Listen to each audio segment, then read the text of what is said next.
Everyone talking about the Omniscient Mr. Thompson by Penhaligons. The notes in this are pink pepper, orris, sesame, vanilla, leather, rum, and smoke. Just came out in 2023. So this is very irisy, and the product page, everything makes a big deal about orris, which is part of the iris plant but tends to smell very different. And I don't particularly like iris, and I do really like orris, so I was looking forward to this. But just a heads up to anybody who's like me and you like orris, you don't like iris, this is big time iris type of smelling. Yeah, lots of iris kind of cushioned by that orris type of slightly buttery vibe, but definitely getting the iris, if that makes sense.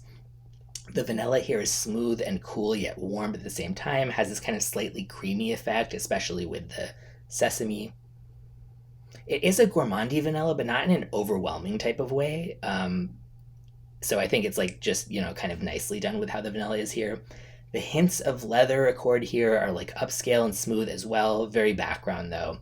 There's a little rum-like booziness too, and some bubbling warmth underneath from the pink pepper, but it's really not like a spicy scent at all, to me at least. And yeah, the sesame comes out more and more as it dries down. It has this like milky, slightly nutty vibe, but it doesn't scream sesame or like you're not going to smell like a bagel or something like that. And I don't think most people would guess this had a sesame note if they didn't see the, I certainly wouldn't have. Like, I probably wouldn't like, oh, what is that? It's a little bit nutty or something like that, but I wouldn't have thought like sesame.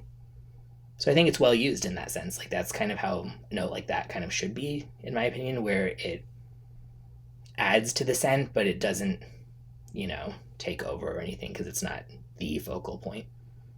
So overall, to me, this is focused around powdery iris with creamy vanilla, done in kind of like a masculine designer cologne style, though it's still easily enough unisex as well, especially by the dry down, and it really just becomes more about like vanilla and sesame. And kind of like a toasted quality. Yeah, I definitely like the dry down a lot more. The earlier phases to me were just too iris focused, but like hours and hours into it, it is a lot more of like, ooh, that's a nice, warm, slightly nutty vanilla. Yeah, I think it's pretty well done overall. The critique I would say is this is $310 for a 75 milliliter. To me, that just feels way overpriced for this. I think that it would be better priced if it was more like the other pen. Like this is from their portrait series with the animal caps and whatever, which I'll show at the end. This one has an elephant, which is really cool looking. But I think this would have been more fair if it was priced scent wise like their kind of regular catalog, which is more like, say, I mean, you can definitely get a lot of their bottles for under $200. So yeah, this to me does not smell like it should be a 300 plus for a 75 milliliter. I mean, that's like very niche at that point. It's not like Clive Christian, but still, it's more than I think this justifies. But nonetheless, if you like iris, vanilla, and a little bit of like a nutty, creamy vibe to that, I think this is totally worth trying.